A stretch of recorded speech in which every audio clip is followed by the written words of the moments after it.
Bonjour François Baroin, merci d'être avec nous ce matin, sénateur maire de Troyes dans l'Aube. Comme vous le savez, pas d'entretien d'embauche ce matin avec François Fillon qui a refusé l'invitation qui lui avait été donnée ce matin, qui avait déjà annulé celle de vendredi. Du coup, face à ce refus, Jean-Jacques Bourdin a refusé ou a renoncé à mener cet entretien. La loi LCSA nous oblige à l'égalité des temps de parole. Et si vous êtes là ce matin, c'est pour représenter justement le candidat François Fillon. Et merci encore une fois d'être avec nous. Je voudrais être clair et revenir sur ce qui s'est passé hier soir. Il y avait un grand meeting de François Fillon. C'était à Nice. Beaucoup de monde dans la salle. Et au moment où Christian Estrosi prend la parole, au moment d'ailleurs où il critique les positions de Marine Le Pen, notamment à propos de la polémique sur le Veldiv, il est sifflé par la salle. Est-ce que c'est l'image du grand rassemblement qu'il faut montrer dans une dernière ligne droite à quelques jours du premier tour ? Je vais vous répondre sur le meeting de Nice. Merci pour votre invitation. Sans rentrer dans la polémique, François Fillon a proposé plusieurs dates, ça n'a pas marché, on répond à une invitation, pas à une convocation, la page est tournée, elle est derrière. Il n'y avait pas de convocation, c'était une invitation prévue pour vendredi, on a proposé bien sûr, mardi. Mais vous me laissez dire que par respect pour les téléspectateurs, François Fillon m'a demandé de le représenter, je le fais avec bonheur, je suis ravi de faire l'entretien avec vous et de répondre à vos questions. Et saluer Jean-Jacques Bourdin de ma part. Et nous nous retrouverons entre les deux tours et après il y aura encore d'autres événements politiques pour pouvoir discuter avec lui. Et pour le meeting de Nice, vous savez, il y a eu des événements, c'est une campagne qui était difficile, il y a eu plusieurs semaines d'interrogations, des positions. L'objectif à 5 jours du premier tour, c'est le rassemblement. Je ne crois pas une seconde aux interprétations des sifflets concernant telle ou telle position de Christian Estrosi.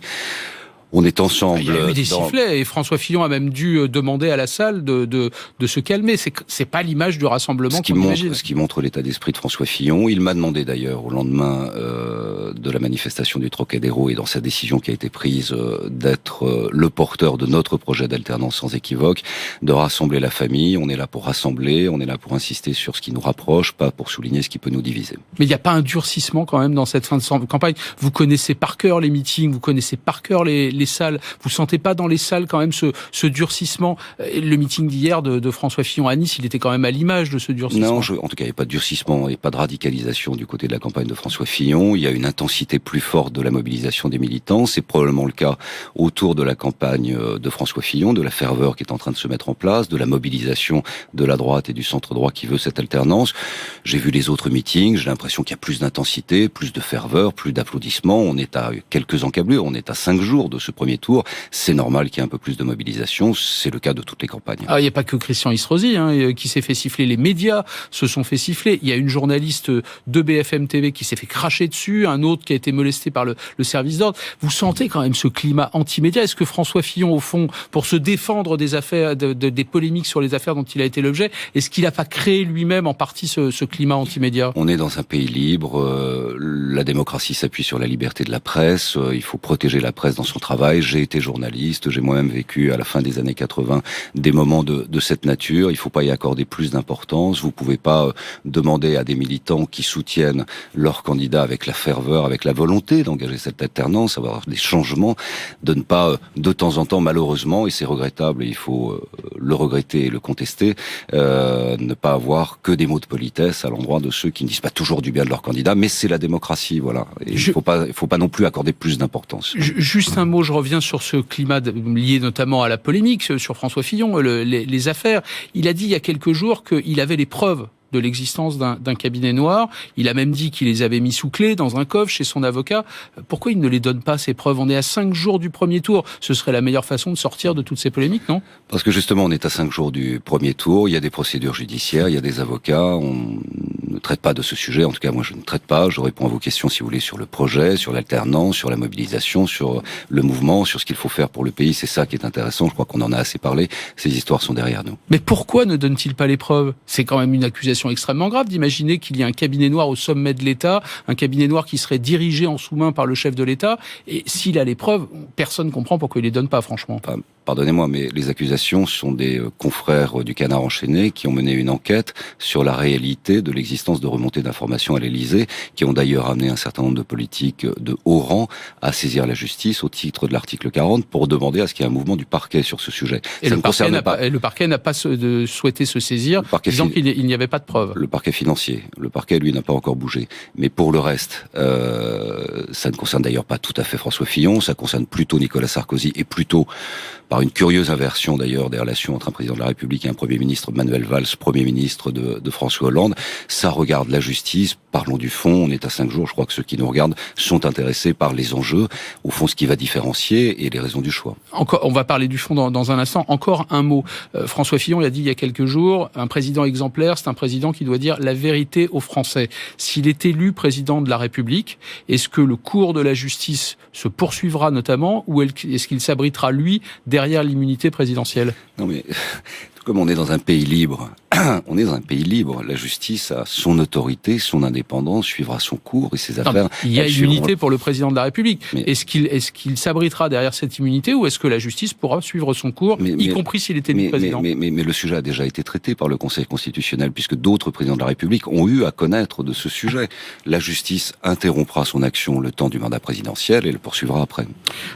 Juste une chose, est-ce que j'ai en face de moi quelqu'un ce matin qui passe son entretien d'embauche de futur Premier ministre ? Mais j'ai compris qu'il n'y avait pas d'entretien d'embauche, puisque c'est Laurent Neumann qui me pose les questions. Alors, je vais poser la question autrement. Est-ce que si François Fillon est élu, est-ce que vous serez son Premier ministre ?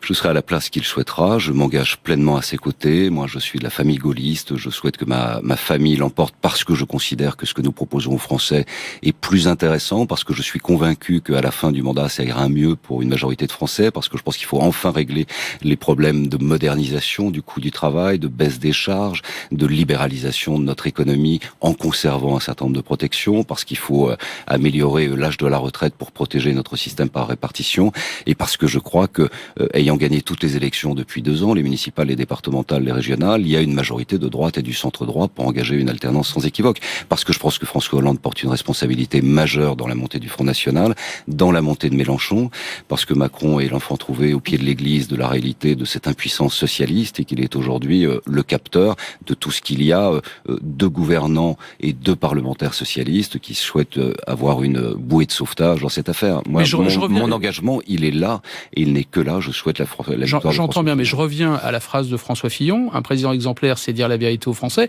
Il avait fait une promesse. Il avait dit au début de cette campagne, lorsqu'il a gagné la primaire, qu'il donnerait le nom de son Premier ministre et qu'il donnerait même le nom des principaux ministres de son futur gouvernement. Pourquoi ne tient-il pas cette promesse ?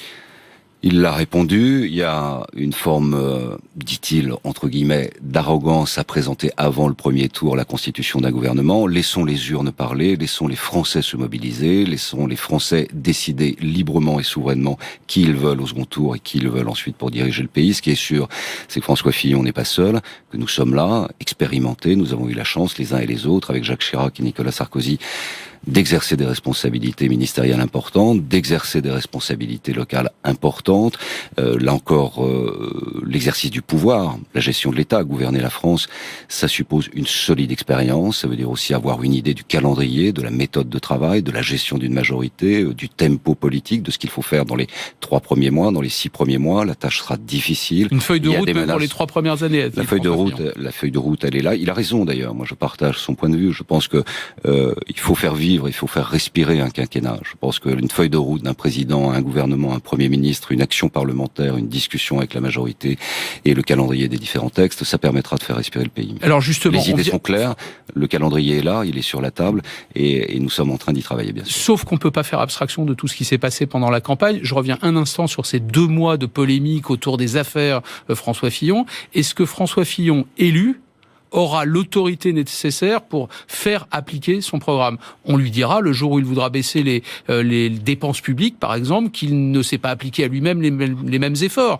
dans l'utilisation des deniers publics. Est-ce qu'il aura l'autorité demain pour faire appliquer ce programme? Écoutez, la justice, ça peut pas être, si vous pensez qu'il est coupable, tapez 1, si vous pensez qu'il est innocent, tapez 2. Ça marche pas comme ça. Et la force d'un scrutin... Non, mais l'autorité d'un chef d'État, c'est une vraie question. Mais l'autorité, elle vient du suffrage universel. Et si François Fillon était... Ça, c'est la légitimité, mais l'autorité nécessaire, l'autorité morale. L'autorité découle, et c'est une déclinaison naturelle de la légitimité. En démocratie, la seule légitimité, c'est pas passer à la télévision, c'est pas faire un coup de communication, c'est pas faire le buzz sur Internet. La légitimité, elle vient du suffrage universel. Il y a que ça qui compte.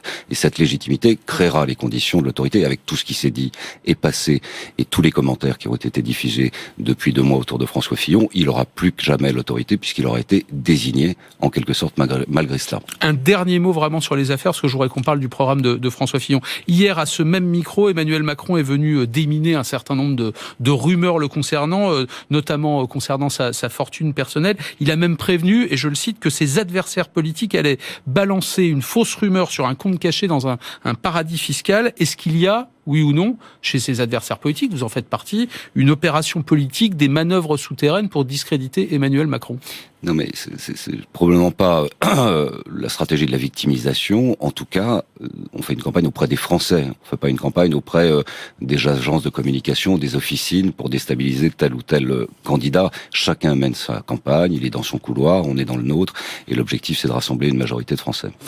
Je reviens à votre future position, si demain vous êtes Premier ministre. Est-ce que clairement, François Baroin, vous cautionnez l'intégralité du programme de François Fillon?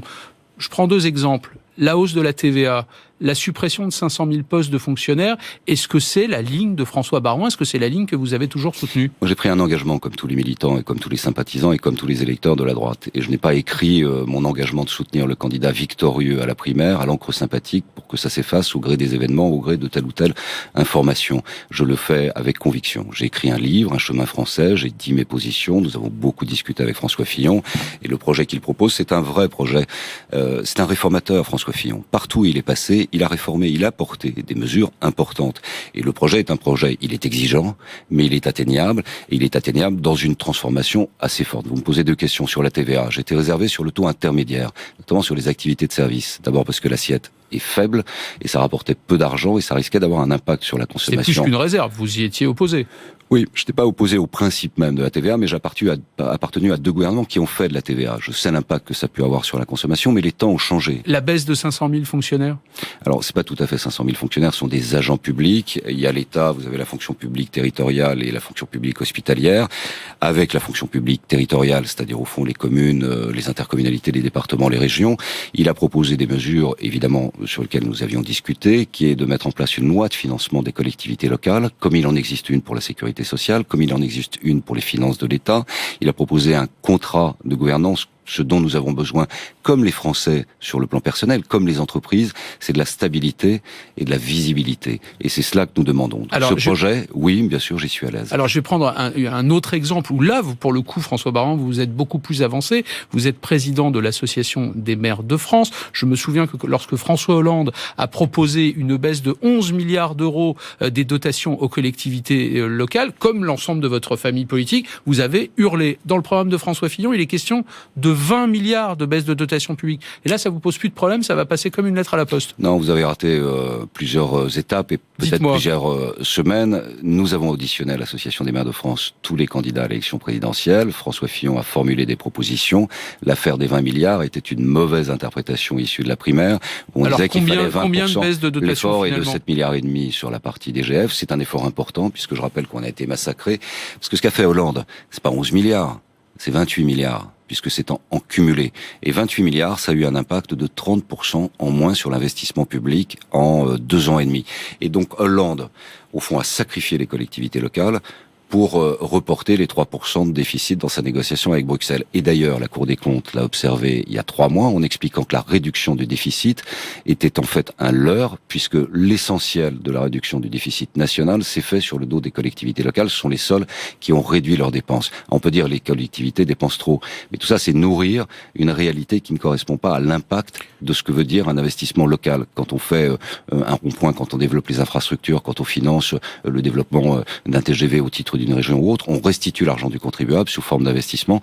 Ça nourrit notre croissance et c'est la raison pour laquelle François Fillon porte un projet équilibré de ce point de vue. Je parlais il y a un instant de durcissement de la campagne. François Fillon a dit la semaine dernière qu'il pourrait gouverner, qu'il pourrait y avoir dans son gouvernement des ministres issus de sens commun. Est-ce que vous, demain, si vous étiez Premier ministre de ce gouvernement, vous pourriez gouverner avec des ministres de sens commun dont on sait quand même qu'ils sont à l'opposé de tous vos engagements personnels?